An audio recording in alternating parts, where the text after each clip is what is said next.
선생님, 결혼 축하드려요. 와, 쌤, 오늘 겁나 예뻐요. 완전 최고, 최고. 너무 고마워, 얘들아. 여기까지 오느라고 고생 많았어. 당연히 쌤 결혼식인데 저희가 와야죠. 맞아, 맞아. 그런데 쌤, 여기 밥은 맛있어요? 이 녀석들, 내 결혼 축하해주러 온 게 아니라 밥 먹으러 온 것 같은데?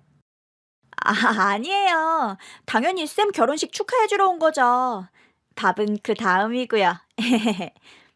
쌤 결혼은 당연히 축하하는 거고, 기왕이면 밥도 맛있으면 좋잖아요. 으이구, 못 말려. 여기 밥 엄청 맛있어. 인당 10접시씩 뽀개야 돼. 검사할 거야. 아, 쌤, 10접시 싹 가능이죠. 저희를 뭘로 보고? 교복을 입고 까르륵거리는 여중생들이 북적북적한 이곳은 바로 제 신부 대기실입니다. 저는 44살의 중학교 교사예요. 40이 넘어서 하는 결혼이라 조용하게 가족들끼리 식사를 하는 것으로 식을 대신하려 했는데 쌤! 아니, 엄마! 와, 미나는 좋겠다. 쌤이 엄마라니. 그니까 완전 부러워. 부럽지? 우리 엄마 예쁘지? 바로 제 제자이자 앞으로 딸이 될 요 녀석이 하도 결혼식 결혼식 노래를 불러서 결국 이렇게 조촐하게나마 식을 치르게 됐어요. 유경 씨, 이제 곧 식이 시작된대요. 준비됐나요? 네, 준비됐어요. 이제 드디어 오늘 가족이 되네요. 그러게요. 이제 드디어 우리가 하나가 되네요. 저와 함께 해줘서 고마워요. 사랑해요, 유경 씨. 저도 사랑해요, 민석 씨. 남편과 전 둘 다 재혼입니다. 저는 12년 전 사랑하는 사람을 떠나보낸 아픔이 있어요. 아직도 그날의 기억이 생생해요. 2년차 신혼부부였던 저희는 항상 주말을 함께 보내곤 했습니다. 하지만 그날은 아주 드물게 남편의 주말 근무가 잡혔어요. 얼마 전에 개봉한 영화 같이 보러 가려고 했는데 이게 뭐야. 주말이 오늘만 있는 건 아니잖아. 다음 주말에 같이 보러 가면 되지. 여보 없이 혼자 뭐하고 놀지? 으이구, 마누라 나 없이 심심해서 어떡해?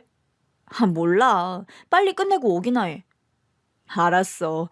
금방 올 테니까 조금만 기다려. 갔다 와서 맛있는 거 먹자. 좋아. 빨리 와야 해? 네, 알겠습니다. 그렇게 남편이 출근한 뒤 한참이 지났을까요? 소파에서 TV를 보다 깜빡 잠이 든 저는 아주 이상한 꿈을 하나 꿨어요. 꿈에서 전 어딘지 모를 안개가 자욱한 산속을 걷고 있었어요. 한참을 걷다 보니 어디선가 희미하게 울음소리가 들리는 거예요. 울음소리가 나는 쪽으로 달려가고 싶었지만 무언가가 제 몸을 꽉 올가맨 것처럼 움직일 수가 없었어요. 가까스로 안 움직이는 다리를 겨우겨우 끌고 간 곳엔 돌아가신 제 외할머니가 하얀 한복을 입으신 채 바닥에 주저앉아 땅을 치며 울고 계셨습니다. 할머니?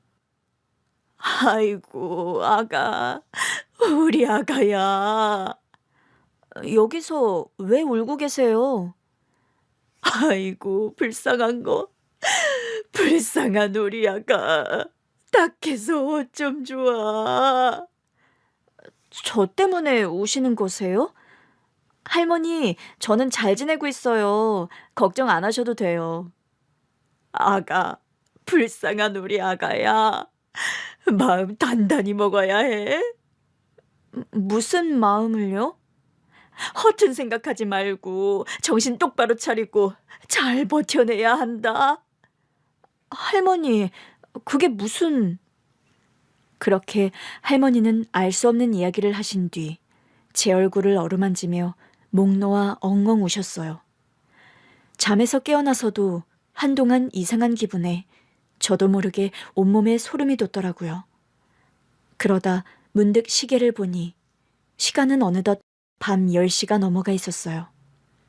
저녁 시간 전에 오겠다던 사람이 여태 안 오는 게 너무 이상했어요. 가뜩이나 꿈자리도 뒤숭숭한데 괜히 걱정이 되기 시작하면서 심장이 이상하리 많지 두근두근 뛰더라고요. 이때 핸드폰 벨소리가 요란하게 울렸어요. 그날따라 날카롭게 들리는 벨소리에 화들짝 놀라 핸드폰을 들어 확인해 보니 남편에게서 온 전화더라고요. 여보세요? 자기야, 왜 아직도 안 오는 거야? 가뜩이나 꿈자리도 뒤숭숭해서 불안해 죽겠는데. 저기, 민병철 씨 보호자분 되십니까? 네? 네, 맞는데요. 누구시죠? 경찰입니다. 저기, 남편분이 교통사고를 당하셨습니다. 네? 뭐라고요? 그 순간 온몸에 피가 얼어붙는 느낌이었어요. 이미 모든 촉으로는 뭔가가 잘못됐다는 것이 느껴졌지만 혹시나 하는 마음에 마지막 희망으로 경찰에게 떨리는 목소리로 물어봤어요. 저희 남편은요? 남편은 괜찮은 거 맞죠? 혹시 많이 다쳤나요? 죄송합니다. 죄송하다니 대체 뭐가 죄송하다는 건가요? 저희로서는 최선을 다했지만 사망하셨습니다. 그 순간 정신이 아득해지며 들고 있던 핸드폰이 제 손에서 힘없이 빠져나와 바닥으로 떨어졌어요. 저는 다시 가까스로 떨리는 손으로 핸드폰을 집어들어 되물었어요. 제 남편이 어떻게 됐다고요? 사망하셨습니다. 응급실로 옮기는 과정에서 심정지가 왔고 구급대원들이 처치를 했지만 끝내 사망하셨습니다. 정말 유감입니다. 말도 안 돼. 어떻게 이럴 수가 있어요? 도대체 어떻게 이런 일이 일어난 건가요? 한순간에 눈물이 차올랐어요. 모든 것이 무너지는 느낌이었죠. 한참을 흐느껴 울고 있을 때 수화기 넘어 경찰관의 목소리가 들렸어요. 죄송합니다. 자세한 사고 경위는 아직 조사 중입니다. 지금은 우선 신원을 확인하고 가족에게 연락을 드리는 것이 우선인지라 정말 죄송합니다. 그 이후 그 자리에서 혼절하여 쓰러진 게 마지막 기억이었어요. 경찰의 말에 의하면 남편은 도로 한가운데 나와 있다가 SUV 차량에 치였다고 해요. 이미 규정 속도를 올린 채 과속을 하고 있던 차량은 도로 한가운데 있는 남편을 발견하고 브레이크를 밟았지만 역부족이었다고 해요. 당시 현장엔 CCTV도 고장이 난 상태였고 가해 차량의 블랙박스는 사고 당시 충격으로 블랙박스가 꺼지며 내부 고장이 일어났다고 하더라고요. 사고 주변에 있던 목격자들의 진술도 엇갈리고 결국 남편이 그날 사고 현장에서 왜 도로 한가운데 서 있었는지는 아무도 알 수 없었어요. 남편은 워낙 원칙주의자였던 사람인지라 무단 횡단을 한다는 것은 생각도 할 수 없었어요. 경찰은 조심스레 남편이 평소에 우울증을 앓고 있었는지를 묻더라고요. 아니요, 절대요. 저희는 정말 행복한 신혼생활 중이었고 곧 아이를 가질 계획 중이었어요. 우울증하고는 거리가 먼 사람이었죠. 저도 아직까지 이게 정말 의문이에요. 그날 그 사람은 왜 그랬던 걸까? 사람이 자신의 명이 다해 죽을 때가 되면 평소 안 하던 행동을 한다고 하던데 그런 거였을까? 정말 별의별 생각이 다 들었습니다. 그렇게 몇 년을 정신 나간 사람처럼 살았어요. 이렇게 나만 혼자 두고 떠난 남편에게 화가 났다가도 젊은 나이에 허망하게 떠나버린 사람이 너무 가엾어 견딜 수가 없고 그러다 또 사무치는 그리움에 엉엉 목 놓아 울기도 하며 그렇게 미친 사람처럼 지냈네요. 시간이 약이라고 했던가요? 시간이 지나니 남편을 잃은 슬픔은 점점 옅어져 갔고 저도 어느새 저의 자리로 돌아와 일상을 살아가고 있었습니다. 남편과 함께한 시간보다 떠나보낸 시간이 더 길어진 시점에선 저도 외로움도 잊은 채 혼자인 게 익숙한 채로 그렇게 지냈어요. 주변에서는 저를 보며 너무 젊은 나이에 남편을 떠나보내고 과부가 되어 안쓰럽다고, 아직 아이도 없으니 새로운 남자를 만나 재혼을 하라 했지만 혼자인 게 익숙해진 저에겐 그 모든 게 다 부질없고 귀찮게만 느껴졌어요. 하지만 그러다가도 문득 내 옆에 아무도 없이 이 세상에 덩그러니 나 혼자 남겨졌구나 하는 생각이 들 때면 또 그간 잊고 지내던 외로움들이 한꺼번에 밀려와 사무치기도 하더라고요. 늘 혼자인 익숙함과 불현듯 찾아오는 외로움이 반복되는 패턴이 익숙해질 때쯤이었어요. 여느 때처럼 신학기가 시작되었고 저는 중학교 2학년 담임을 맡게 되었습니다. 벚꽃이 흐드러지는 계절에 들어서면서 학부모 상담이 시작되었어요. 당시 반학생 중에 유독 제 눈이 더 많이 가고 신경이 쓰이는 아이가 있었어요. 우연히 복도를 지나가다가 교실 안에서 들려오는 맑은 웃음소리에 발걸음을 멈춘 적이 있었습니다. 아니, 진짜 너무 웃겨. 너 그 표정 뭐야? 낙엽만 굴러가도 깨르륵거리는 시기의 아이들이라지만 그 학생은 유독 밝고 웃음이 많은 아이였어요. 참 예쁘게도 잘 웃는구나 라며 생각하던 그때 저는 짧게 스쳐 지나가는 한순간의 아이의 표정을 보았습니다. 친구들과 이야기하며 활짝 웃고 있었지만 고개를 살짝 돌리는 순간 아이의 표정이 이상했어요. 입은 웃고 있었지만 눈은 전혀 웃고 있지 않았거든요.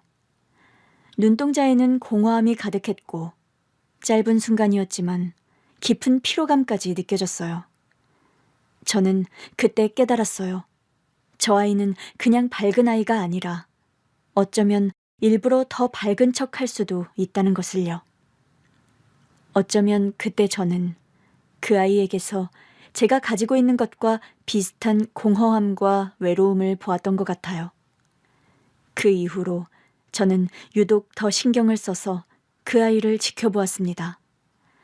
수업 중 발표를 할 때면 항상 적극적이지만 혼자 있을 땐 아무 말 없이 멍하니 창밖을 바라본다든가 친구들 앞에선 활발하지만 수업이 끝난 후 홀로 남아있을 때는 표정이 텅 비어있는 것이 종종 제 눈에 들어왔어요. 그러다가 누군가 본인을 걱정하면 나 완전 괜찮아 라고 하며 애써 넘기는 모습이 짠하기도 하고 안쓰럽더라고요. 도대체 어떤 가정 환경이기에 아이가 이렇게 애써 슬픔을 감추려 하는 걸까 궁금하면서도 걱정이 되었어요. 학부모 상담 때 아이의 부모님과 이 부분에 대해서 깊게 이야기를 나눠봐야겠다고 생각했죠. 상담 시간이 되자 교무실 문이 열리고 한 남자가 들어왔어요. 단정한 정장 위에 가벼운 봄 코트를 걸친 모습에 저도 모르게 꽤 멋지다는 생각이 들었습니다. 남자는 깨끗한 이목구비에 차분한 분위기를 지니고 있었어요. 그러다 문득 남자의 얼굴에서 제가 유독 신경 쓰고 있던 아이의 얼굴이 겹쳐 보여 아이의 아버지라는 것을 한눈에 알아봤습니다. 안녕하세요. 미나 아버님 되시죠? 네, 안녕하세요. 어떻게 바로 아셨네요. 미나랑 많이 닮으셔서 보자마자 바로 알아차렸어요. 이쪽으로 앉으세요. 먼 길 오시느라 고생하셨습니다. 감사합니다. 저희 미나는 학교 생활을 잘하고 있나요? 네, 잘하고 있습니다. 너무 잘하고 있어서 문제예요. 이 부분에 대해 아버님과 좀 이야기를 나눠봐야 할 것 같아요. 아니, 아이가 학교 생활을 잘하는 것이 무슨 문제라도 있는 걸까요? 혹시 우리 미나가 무슨 문제를 일으킨 걸까요? 사실 미나는 학급에서 굉장히 활발한 아이예요. 친구들도 많고 리더십도 있고요. 네, 미나는 원래 밝고 에너지가 넘치는 아이라서요. 집에서도 늘 씩씩합니다. 그런데 제가 며칠 전부터 미나를 조금 더 유심히 관찰해 봤는데요. 겉으로 보기엔 늘 밝지만 혼자 있을 땐 표정이 다릅니다. 어딘가 공허해 보이고 감정을 애써 숨기는 것처럼 보일 때가 있어요. 혹시 미나가 최근에 힘들어할 만한 일이 있었을까요? 남자는 제 말에 급격히 표정이 어두워지기 시작했어요. 그러곤 생각이 많아졌는지 한참을 고민하다 입을 열었습니다. 사실 미나는 6살 때 엄마를 잃었습니다. 하지만 어릴 때라 기억이 많진 않을 거예요. 그래서 저는 괜찮을 거라고 생각했죠. 제가 바쁜 편이라 집에서 많은 시간을 못 보내긴 합니다. 그래도 미나는 항상 괜찮다고 했어요. 힘들다고 말한 적도 없고요. 그런데 정말 아이가 그런 표정을 지었나요? 남자의 말에 저는 단호하게 고개를 끄덕였어요. 네, 저는 교사로서 많은 아이들을 봐왔어요. 밝은 아이들 중에서도 정말 행복한 아이가 있고 반대로 더 밝은 척을 해야만 하는 아이들도 있습니다. 어쩌면 아버지를 걱정시키고 싶지 않아서 본인의 아픔은 잠시 묻어두고 애써 온 게 아닐까 싶네요. 제가 너무 둔했던 걸까요? 아버님께서 미나를 많이 믿고 계신 건 좋은 일이에요. 하지만 어쩌면 지우는 힘들어도 그걸 말할 수 없는 환경이었을 수도 있어요. 그럴지도 모르겠네요. 전 그냥 지우가 강한 아이인 줄로만 알았습니다. 이제부터라도 미나에게 감정을 표현할 수 있는 시간을 주세요. 무조건 왜 힘드니? 라고 묻기보다는 아버님께서 먼저 속마음을 표현해 보시는 것도 방법이에요. 아빠도 가끔 외롭다든가 너랑 함께 있는 시간이 제일 소중하다 같은 말들을요. 미나가 제게 그렇게 마음을 숨기고 있었다는 게 너무 미안하네요. 지금이라도 알아채셨으니 괜찮아요. 이제부터 천천히 미나가 감정을 표현할 수 있도록 도와주세요. 알겠습니다. 오늘 상담 와서 다행입니다. 선생님, 정말 감사합니다. 저도 미나를 더 신경 써볼게요. 함께 지켜보죠. 어린 나이에 일찍 엄마를 잃고 아빠에게 걱정을 끼치고 싶지 않아 애써 슬픔을 숨긴 아이의 사정에 너무 가슴이 아려왔어요. 아직 괜찮지 않지만 주변 사람들의 걱정 어린 시선이 싫어 애써 아무렇지 않은 척하며 덤덤하게 일상을 지내온 제 모습과 너무 겹쳐 보였거든요. 상담 이후에 저는 계속해서 그 아이를 신경 썼습니다. 수업 중에도 쉬는 시간에도 제 눈은 자연스럽게 아이를 따라갔어요. 여전히 활발하고 씩씩한 모습이었지만 저는 이제 그 이면을 볼 수 있었습니다. 아이는 혼자 있을 때 유난히 멍하니 창밖을 바라보는 시간이 길었어요. 가끔은 깊은 생각에 빠진 듯 공책 위에 연필을 빙빙 돌리기도 했고요. 미나야, 오늘 기분은 어때? 좋아요, 쌤. 저 오늘 체육 시간에 피구 이겼어요. 하지만 저는 그 웃음이 단순히 기쁨만은 아니라는 걸 알았어요. 그래서 다르게 접근해 보기로 했죠. 정말? 근데 미나야, 선생님은 네가 진짜 기분이 좋을 때랑 아닌 때를 구별할 수 있을 것 같은데? 에이, 선생님이 어떻게 알아요? 왜냐하면 선생님도 한때 너랑 비슷한 사람이었거든. 제 말에 아이는 마치 예상하지 못한 말을 들었다는 듯이 말없이 저를 쳐다보았어요. 선생님은 아주 오래전에 평생을 함께하기로 약속한 사람을 사고로 떠나보냈어. 사랑하는 사람을 떠나보낸 뒤 일상을 살아간다는 게 얼마나 힘든 일인지 아주 잘 알고 있어. 그리고 주변 사람들에게 걱정 끼치고 싶지 않아서 애써 아무렇지 않은 척 감추고 살아야 하는 것도. 하지만 미나야, 슬픔은 감추면 감출수록 더욱더 강해지는 성질을 가지고 있어. 그래서 네가 아무에게도 말하지 않고 계속해서 마음속에 꽁꽁 숨겨놓는다면 언젠가 그 슬픔이 네 몸집보다 더 커져서 너를 삼켜버릴지도 몰라. 그러니 힘들 때마다 나를 대나무 숲이라 생각하고 찾아와 줄래? 네가 어떤 말을 쏟아내던지 나는 다 들어줄 수 있거든. 쌤, 정말 그래도 될까요? 당연하지. 쌤, 고마워요. 수줍게 건네는 아이의 말에 저도 모르게 미소가 지어지더라고요. 참 오랜 시간 웃어본 적 없이 살았던 것 같은데 이 아이 덕에 입꼬리가 올라가는 걸 보니 아이뿐만이 아니라 저 또한 아이한테 마음이 많이 열렸다는 걸 알 수 있었어요. 이후에 아이는 종종 저를 찾아와 시시껄렁한 농담을 주고받기도 했고 진지한 고민을 나누기도 했어요. 뿐만 아니라 상담 이후 아이의 아버지도 학교로 자주 찾아와 아이와 관련된 고민과 상담을 많이 나눴습니다. 요즘 미나가 조금씩 달라지고 있는 것 같아요. 어떤 점이요? 뭐랄까, 예전보다 더 많은 이야기들을 하려고 해요. 전에 비해 제게 더 다가오려는 느낌도 들고요. 좋은 변화네요. 아버님이 미나를 더 신경 쓰고 있다는 걸 미나도 느끼고 있는 걸 거예요. 미나가 그러더라고요. 선생님도 아빠와 똑같다고. 저와 비슷한 경험을 하셨더라고요. 아, 미나가 다 말했군요. 네, 맞아요. 12년 전에 사고로 남편을 먼저 떠나보냈어요. 저도 교통사고로 아내를 떠나보낸 지 9년 되었습니다. 많이 힘드셨죠? 저도 저지만 선생님께서도 많이 힘드셨겠어요. 그래도 다행인지 모르겠지만 저는 아이가 없었어요. 아버님은 혼자 미나까지 키우시느라 정말 많이 힘드셨겠어요.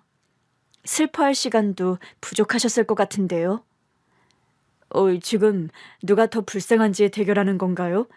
저 이길 자신 있습니다. 네? 이런 농담도 하실 줄 아세요? 그러게요. 자주 배워서 편해진 건지 선생님 앞에서 별소리를 다 하네요. 죄송합니다. 아니에요. 웃을 일이 별로 없었는데 요즘 미나랑 아버님 때문에 제가 자주 웃게 되네요.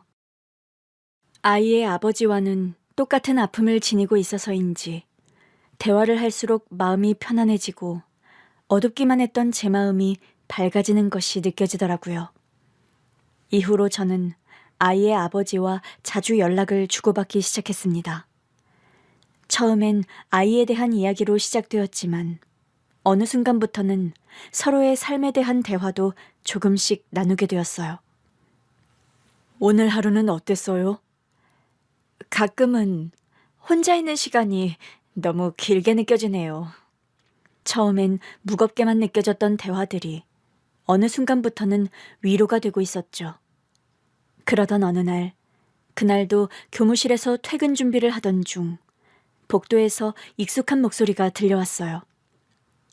선생님, 잠시 이야기 나눌 수 있을까요? 고개를 들어보니 아이의 아버지였어요. 늘 그렇듯 단정한 차림이었지만 그날은 평소보다 조금 더 신경을 쓴 듯한 모습이었어요. 아, 미나 아버님, 무슨 일이세요? 혹시 오늘 시간이 괜찮으시면 같이 저녁 식사라도 하실 수 있으실까요? 네? 그러니까 지우 이야기만 하러 가자는 건 아니고요. 머리를 극적이며 살짝 시선을 피하는 모습에서 평소에 차분하고 냉철한 모습과는 달리 소년 같은 모습이 느껴지더라고요. 그냥 선생님과 더 많은 이야기를 나누고 싶어서요. 저는 순간 망설였어요. 하지만 이내 긍정의 의미로 고개를 끄덕였습니다. 학부모로서 만났던 사람이지만 저희는 이제는 단순한 학부모와 교사의 관계를 넘어 서로의 아픔을 나누고 위로하는 사이가 되어 있었거든요. 저 역시 어느 순간 이 남자와의 대화가 기다려지고 있었죠. 그렇게 저희의 첫 데이트가 시작되었고 저희는 이후로 교제를 시작하게 됐습니다. 연애가 한창이던 때 늦겨울 찬바람이 불어오던 날이었어요.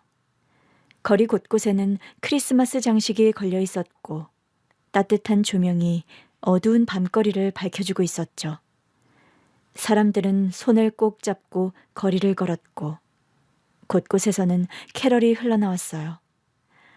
저는 두꺼운 코트를 여미며 애인과 나란히 걷고 있었어요. 유경 씨, 많이 춥죠? 괜찮아요. 겨울바람도 가끔은 기분 좋잖아요. 오늘따라 유난히 기분이 좋아 보이네요. 그럴지도요. 이상하게 설레는 느낌이 들어요. 제 말을 들은 애인은 살짝 긴장한 듯 주머니 속에서 무언가를 만지작거렸어요. 그러다 문득 제 손을 가볍게 잡으며 말하더라고요. 유경 씨. 네? 저는 오랫동안 누군가를 다시 사랑할 수 있을까 고민했어요. 아내를 떠나보내고 나서 다시는 내 마음이 열릴 수 없을 거라고 생각했거든요. 그런데 유경 씨를 만났어요. 그리고 알게 됐어요. 아픔이 있다고 해서 새로운 행복을 만들 수 없는 건 아니라고요. 유경 씨도 알고 있잖아요. 우리는 같은 아픔을 가진 사람들이에요. 하지만 이제는 그 아픔을 서로의 손을 잡고 함께 이겨낼 수 있지 않을까요? 저는 유경 씨와 함께하고 싶어요. 웃을 때도 힘들 때도 그 모든 순간을 곁에서 함께하고 싶어요. 말을 마친 애인은 떨리는 듯한 표정으로 코트 주머니에서 꺼낸 반지를 들어 보였어요. 저와 결혼해 주시겠어요? 저는 너무 놀라 두 손으로 제 입을 가렸어요. 무어라 말할 수 없는 뜨거운 감정이 제 가슴 속에서 차오르고 있었어요. 이제 애인은 존재만으로도 위로가 되었고 이제는 그가 없으면 허전해서 견딜 수 없을 것 같았거든요. 저는 대답 대신 눈물을 흘렸고 애인은 그런 저를 꼭 안아주었어요. 그렇게 저희는 함께 아픔을 지나 새로운 길을 걷기로 하고 결혼식을 올리게 되었습니다. 그렇게 저희는 조촐하지만 많은 사람들의 축복 속에서 무사히 결혼식을 마쳤습니다. 결혼식 후 일주일간의 신혼여행을 다녀왔어요. 저야 방학이라는 기간을 이용하면 되지만 남편은 길게 여행을 갈 정도로 시간을 내기 힘든지라 이번 기회에 평소 가고 싶었던 스위스로 마음먹고 다녀오기로 했죠. 딸에게도 가족이 된 기념으로 함께 여행을 다녀오자고 했었어요. 유럽은 한 번도 가본 적 없다고 했지? 우리 가족 된 기념으로 엄마 아빠랑 같이 여행 다녀오는 거 어때? 싫어요. 응? 싫어? 스위스가 싫은 거야? 가고 싶은 곳이 있으면 말해봐. 미나한테 맞춰서 갈게. 그게 아니고요. 커플 사이에 껴서 저 혼자 뭐해요? 응? 뭐라고? 저는 괜찮으니까 신경 쓰지 마시고 두 분이서 즐거운 시간 보내고 오세요. 미나야, 우리 가족여행 갈 기회도 많지 않을 텐데 엄마 아빠랑 같이 다녀오자. 쌤도, 아니, 엄마도 아빠랑 단둘이 여행할 기회가 많지 않은 건 마찬가지잖아요. 전 진짜 괜찮으니까 두 분이서 오붓한 시간 보내고 오세요. 그리고 저도 아빠 없이 혼자만의 시간을 좀 즐기고 싶어요. 드디어 잔소리하는 사람 없이 저 혼자 이 집안을 차지할 절호의 기회인데 놓칠 수 없죠.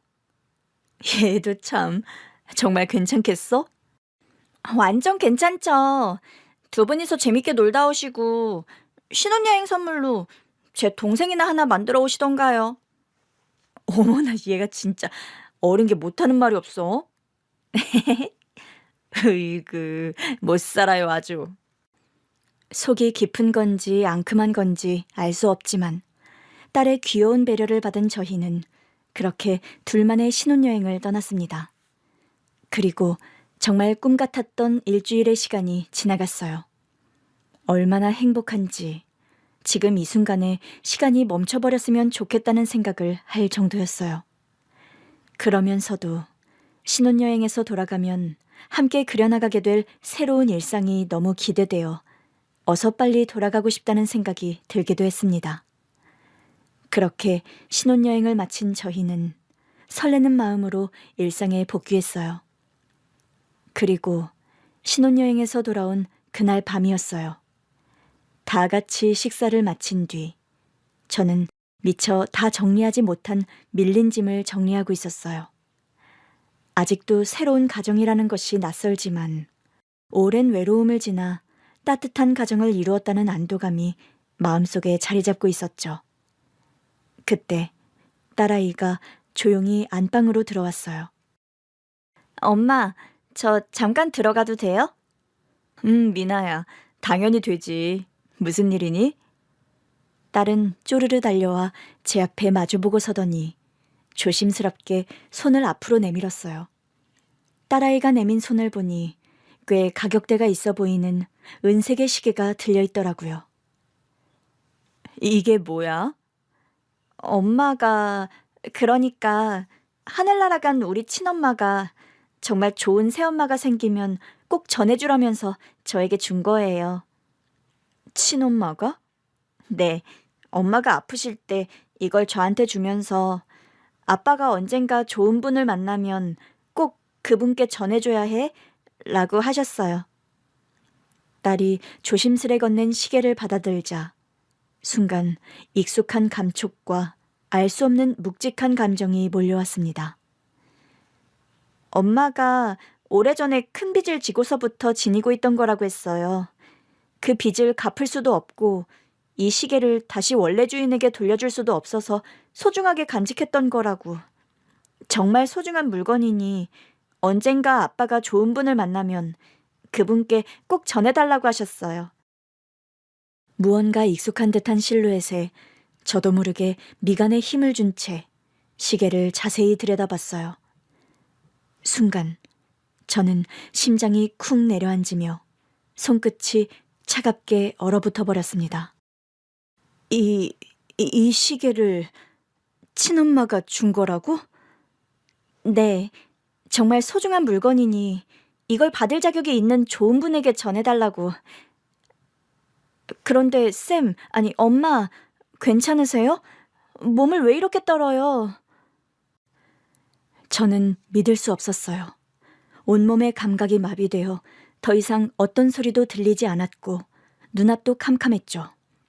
오직 경련하듯 가늘게 떨려오는 손끝의 감각만 미세하게 느껴질 뿐이었어요.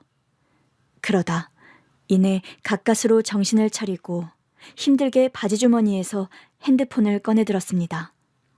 너무 떨려 몇 번이고 손에서 핸드폰을 떨어뜨릴 뻔했어요.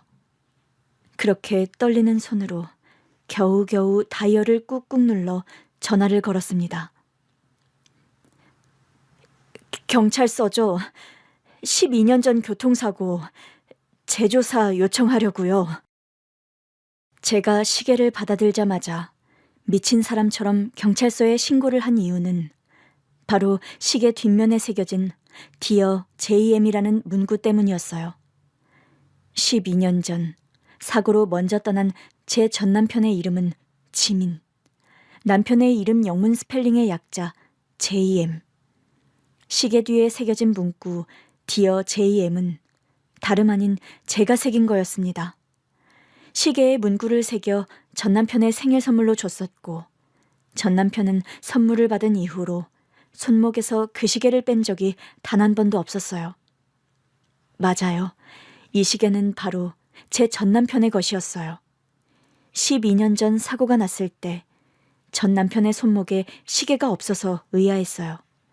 사고 주변에서도 전 남편의 시계는 찾을 수 없었는데 그랬던 그 시계가 지금 바로 제 눈앞에 이렇게 나타난 것이었어요. 그날 의문투성이었던 전 남편의 사고와 지금 남편의 떠나간 전 부인이 관련 있는 건 너무나 자명한 사실이었고 전 그 진실을 알아야만 했습니다. 알고 있었어요? 아니요, 전혀 몰랐던 사실이에요. 미나 엄마가 이런 시계를 가지고 있었는지도 저는 몰랐어요. 미나한테 이 시계를 전해받았을 때 정말 심장이 내려앉는 줄 알았어요. 미나 엄마와 유경 씨 전 남편의 사고가 연관이 있을까요? 네, 전 그렇게 생각해요. 그게 아니라면 미나 엄마가 이 시계를 가지고 있었다는 게 설명이 안 돼요. 미나가 분명 그랬어요. 엄마가 오래전에 큰 빚을 지고서부터 지니고 있던 거라고.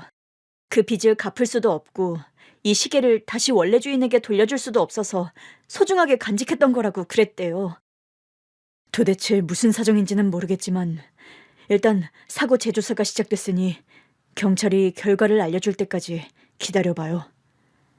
그런데 이미 12년이나 지난 사고인데 재조사를 한다고 해서 진실이 밝혀질 수 있을까요? 일단 다른 뾰족한 방법이 없으니 경찰들을 믿고 기다려보기로 해요. 그렇게 남편과 저는 초조한 마음으로 경찰의 연락을 기다렸습니다. 그러다 경찰서에서 연락이 왔어요. 조사를 해보니까 전 남편분이 사고가 난 같은 날 근처에서 지금 재혼하신 새 남편분의 전 부인께서 사고를 당하셨었네요. 네? 그게 무슨 말이죠? 같은 날 인근에서 지금 남편분의 전 부인께서 사고를 당하셔서 응급실로 이송되신 기록이 있어요. 아무래도 지금 남편분께 이날 전 부인께서 겪은 사고에 대해 자세히 들어봐야 할 것 같습니다. 경찰의 믿을 수 없는 말에 저는 말문이 턱 막혔어요. 뜬금없이 도로 한가운데 서 있다가 죽은 전 남편의 행동을 이해할 수 없었는데 어쩌면 그 이유를 알게 될 것 같다는 생각이 들었죠. 그렇게 남편과 저는 12년 전 사고와 관련해 참고인 조사를 하기 위해 경찰서로 갔습니다. 저와 남편은 참고인 조사실에 나란히 앉아 있었고 곧이어 들어온 담당 형사가 사건 파일을 넘기며 질문을 준비하고 있었어요. 저는 손에 꼭 쥔 전 남편의 시계를 내려다보았어요. 그러곤 크게 심호흡을 하며 긴장한 마음을 진정시키고 있었어요. 그러다 문득 옆에 앉은 남편의 모습을 보니 무릎 위에 가지런히 올린 두 손에 뻣뻣하게 힘이 들어가 있더라고요. 그 모습에서 저는 저뿐만 아니라 남편 역시도 긴장하고 있음을 알 수 있었죠. 두 분이 요청하신 대로 12년 전 교통사고 사건을 다시 검토하고 있습니다. 당시 사고 기록을 보면 피해자는 2명이었습니다. 한 분은 현장에서 즉사했고 조금 떨어진 곳에서 사고가 나신 또 한 분은 중상을 입고 병원으로 옮겨졌죠. 제 전 남편이 그때 즉사한 사람이었어요. 그리고 새 남편분의 전 부인은 중상을 입고 병원으로 실려갔죠. 당시 기억하고 계신 내용을 말씀해 주실 수 있습니까? 형사의 질문에 남편은 깊은 한숨을 내쉬며 차분하지만 떨리는 목소리로 말하기 시작했습니다.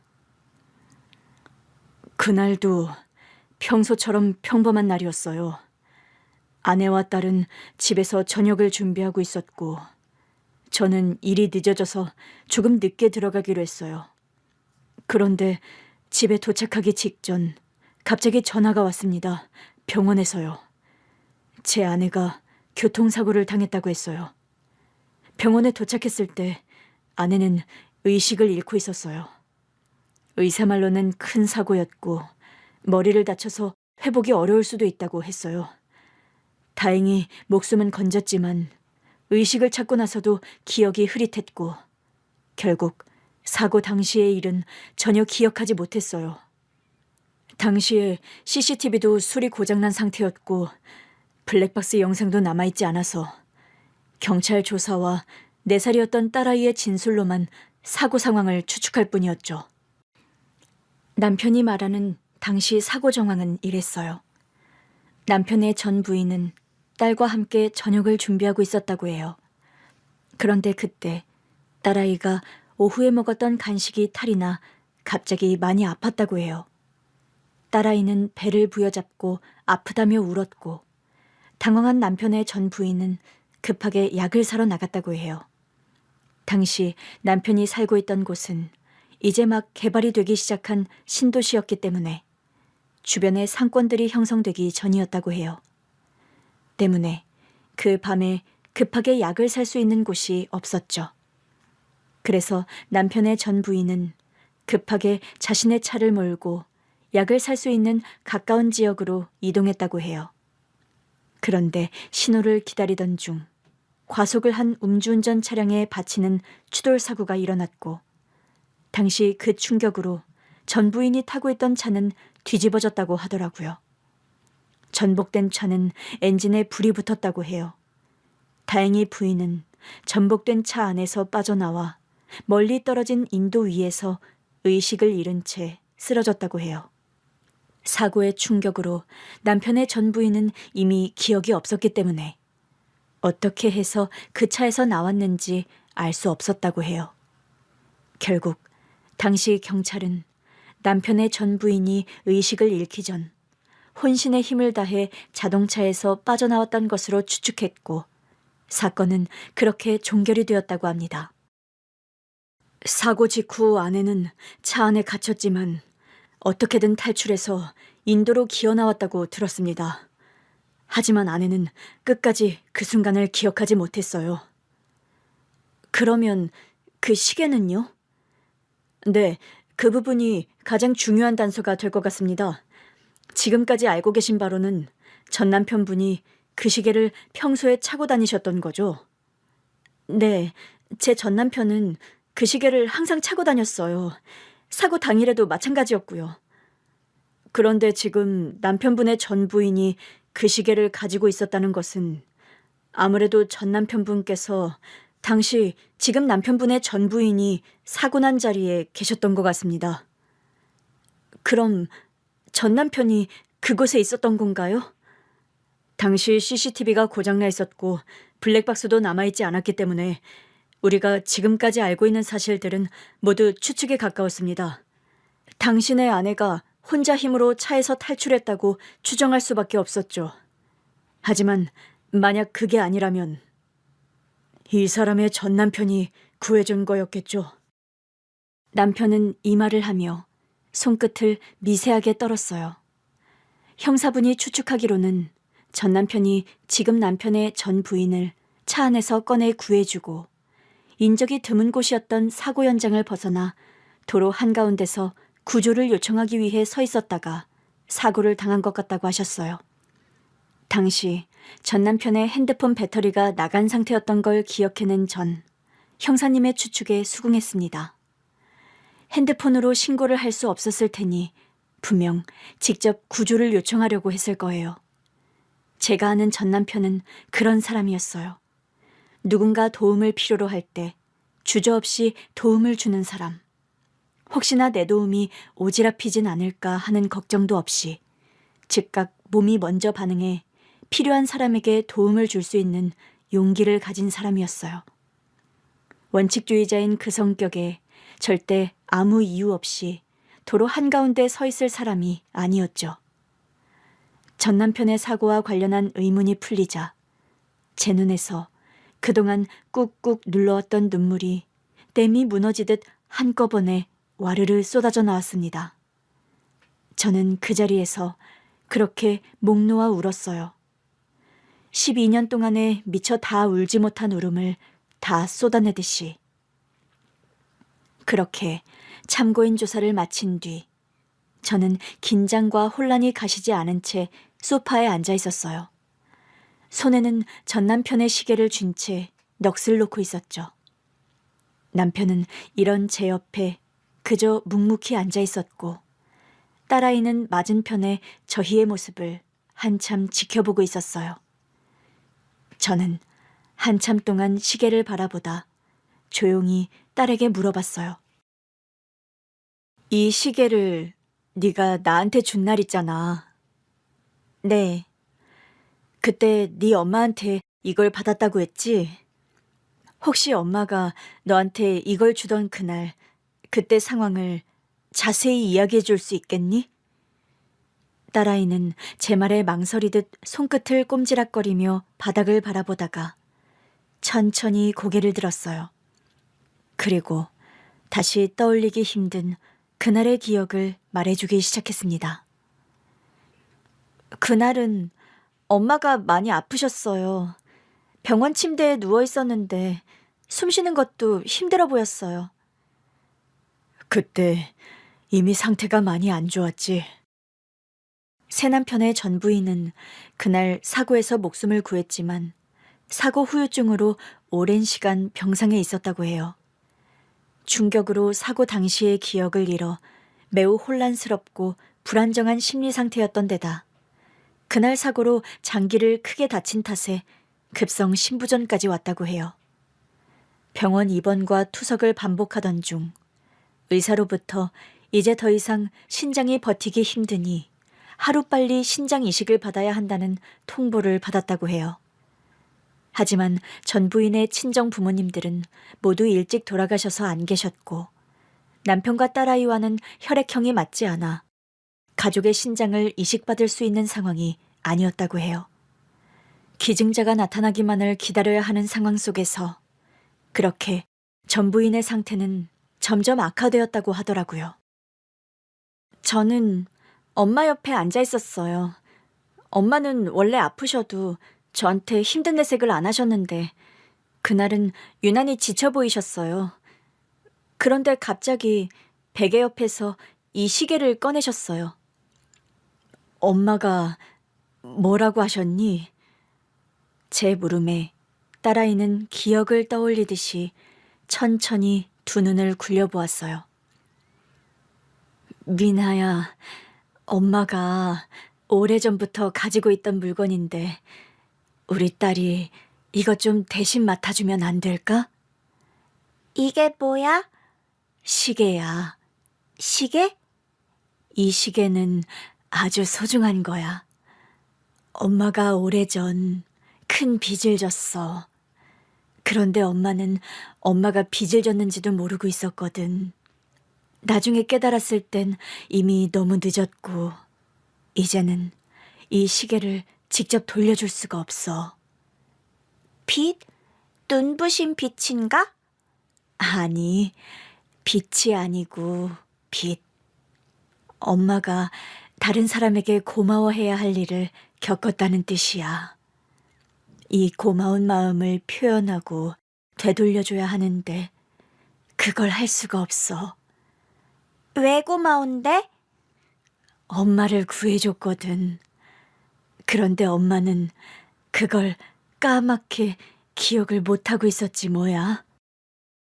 딸아이 말에 의하면 당시 전 부인은 정확히 그 시계를 자신을 구해준 사람의 것이라고 말했다고 해요. 전 부인이 응급실에서 처치를 받고 중환자실에서 눈을 떠 어느 정도 회복해 일반 병실로 옮겨졌을 때 그때 간호사가 이 시계를 전해줬다고 해요. 이게 뭐죠?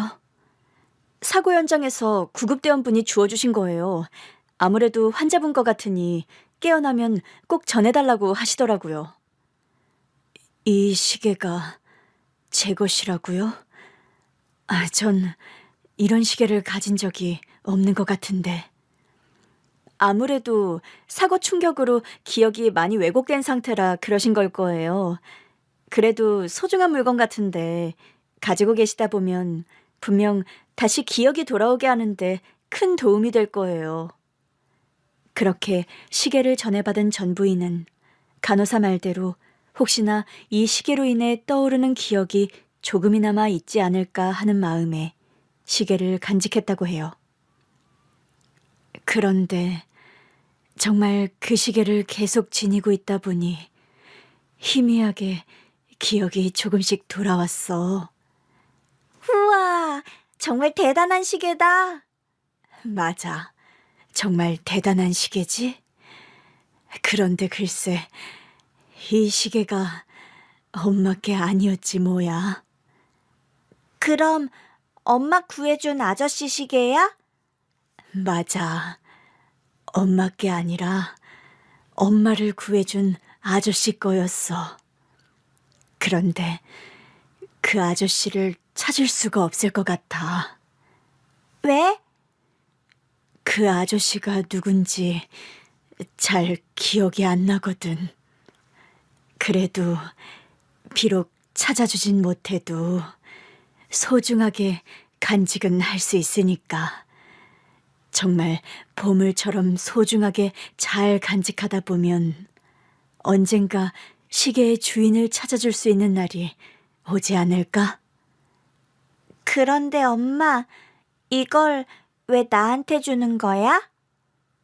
응, 나중에, 아주 나중에 혹시라도 아빠가 아주 예쁘고 착하고 좋은 사람을 만나서 우리 미나에게 새엄마가 생긴다면 그때 이 시계를 전해달라고. 아빠가 또 결혼을 해? 엄마가 있는데? 그리고 미나는 새엄마 필요 없어? 엄마가 이제 시간이 얼마 남지 않았어. 무슨 시간? 엄마가 아빠처럼 회사에 가는 것도 아니면서 맨날 여기 침대에만 누워 있어서 시간 많으면서. 미나야, 엄마가 많이 미안해. 그리고 정말 많이 사랑해. 몰라. 엄마 맨날 미나랑 놀아주지도 않고 이상한 말만 하고. 미안. 엄마가 우리 미나랑 많이 못 놀아줘서 속상했지? 엄마가 미안해. 그럼 우리 동물원 가자. 나 엄마랑 동물원 가고 싶었단 말이야. 미나야, 그건 힘들 것 같아. 치, 미안하다면서 동물원도 안 가고. 엄마 미워. 그때 전 부인은 철없이 투정을 부리는 딸아이를 말없이 꽉 끌어안았다고 해요. 그렇게 바로 다음 날 전 부인은 세상을 떠났다고 해요. 교통사고가 일어난 뒤 2년 만에 그렇게 허망하게 떠나버린 것이었어요. 딸아이에게 시계를 건네주면서 했던 말이 마지막 작별 인사였던 거죠. 딸아이의 말을 듣던 남편은 두 눈을 감은 채 눈물을 참고 있었고 딸아이는 결국 흐느껴 울기 시작했어요. 엄마는 많이 힘들어 보였어요. 그런데 그 말을 할 때만큼은 꼭 해야 할 말을 하는 것처럼 진지했어요. 저는 그때는 엄마가 무슨 말을 하는지 잘 몰랐어요. 그저 엄마가 시계를 꼭 쥐고 있었던 모습만 기억나요. 그래서 네가 그 시계를 가지고 있었던 거구나. 네, 저는 엄마가 돌아가시고 나서 시계를 보관하고 있었어요. 그냥 엄마의 유품이라고 생각했어요. 그런데 딸아이는 고개를 들어 눈물 젖은 눈으로 저를 바라봤어요. 아빠가 새엄마랑 결혼한다고 했을 때 순간 엄마가 하신 말씀이 떠올랐어요. 네 아빠가 좋은 사람을 만나면 전해주라고. 그래서 저는 그게 바로 새엄마일 수도 있겠다고 생각했어요. 딸의 말을 듣고 저는 조용히 눈을 감았습니다. 모든 것이 이제야 맞춰지는 듯한 기분이 들면서 안도감이 들었어요. 저는 조용히 시계를 가슴에 가져다 대고 딸아이를 바라봤어요. 그래서 네가 나한테 줬던 거구나. 네. 방 안은 고요하기만 했어요. 오직 시계 초침 소리만이 규칙적으로 울렸죠. 저는 시계를 보며 한동안 생각에 잠겼습니다. 전 남편이 이 시계를 마지막 순간까지 쥐고 있었을지도 모른다는 생각이 들더라고요. 그리고 그 시계가 전 부인의 손에 돌아왔고요.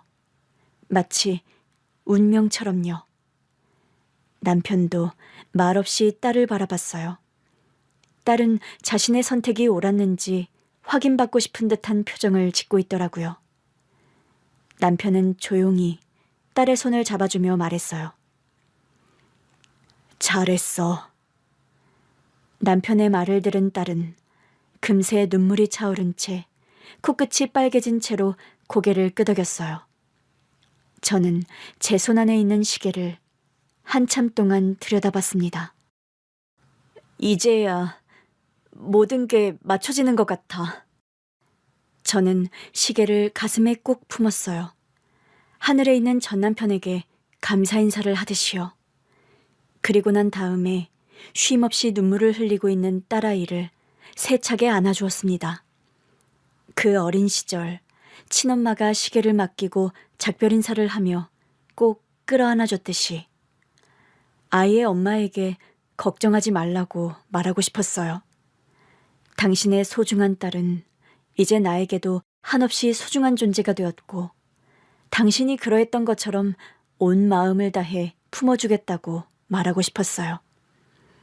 그 말을 꾹꾹 담아 딸아이를 꽉 끌어안는 것으로 대신했습니다. 이런 제 마음을 알았는지 남편도 저와 딸아이를 한 품에 안았어요. 그렇게 우리 세 식구는 서로를 꼭 끌어안은 채 하나가 되었습니다. 그 이후 저희는 한 절에서 저의 전 남편과 지금 남편의 전 부인이 좋은 곳으로 갈 수 있도록 천도제를 지냈습니다. 천도제가 끝나고 남편과 저는 한참 동안 아무 말 없이 법당 안에 앉아 있었어요. 은은한 향냄새와 피부로 느껴지는 깨끗한 산 공기, 그리고 법당 밖에서 제잘제잘 지저귀는 새들의 소리에 마음이 편안해지더라고요. 남편도 저와 같았는지 아주 고요하면서도 편안한 표정으로 명상을 하듯 두 눈을 가만히 감고 있었어요. 한참 후에 눈을 뜬 남편은 저를 바라봤어요. 우리 이 사람들을 위해서라도 잘 살아요. 저는 남편의 말에 고개를 끄덕였습니다. 한 사람은 구해준 사람의 가족, 한 사람은 누군가를 구하려다 떠난 사람의 배우자, 전 부인이 마지막 순간까지 기억하지 못했던 그 사람. 당신의 전 남편이 없었더라면 우린 이렇게 살아있지 않았겠죠. 이제야 모든 게 맞춰졌어요. 우리가 이렇게 살아남아 서로를 만나게 된 것도 그냥 우연은 아닐 거예요. 분명 우리가 만난 데에는 이유가 있을 거라고 생각해요.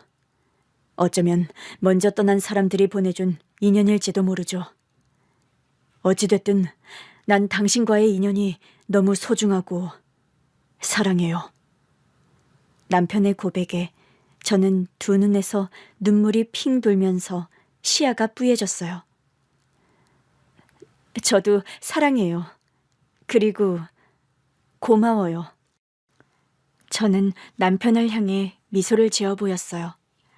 눈물이 흘러내렸지만 이번에는 슬픔이 아니라 감사의 눈물이었죠. 저는 남편과 손을 꼭 맞잡고 서로를 바라보았어요. 이때 저를 구경하겠다며 한참을 밖에서 놀던 딸아이가 법당으로 우당탕탕 들어왔어요. 아이, 정말? 엄마, 아빠, 신성한 법당에서 이러면 안 되죠. 부처님이 지켜보고 계신다고요. 어휴, 정말 저 귀여운 앙큼쟁이를 어쩌면 좋아? 엄마 아빠 놀리는 게 아주 재밌어 죽겠지? 당연하죠. 얼른 가요. 배고파요. 그렇게 딸아이의 성화에 저희는 법당을 빠져나왔어요. 저희 세 식구는 나란히 손을 맞잡은 채 걸어갔습니다. 두 사람이 지켜보는 하늘 아래에서 그렇게 저희의 새로운 삶이 시작되고 있었습니다.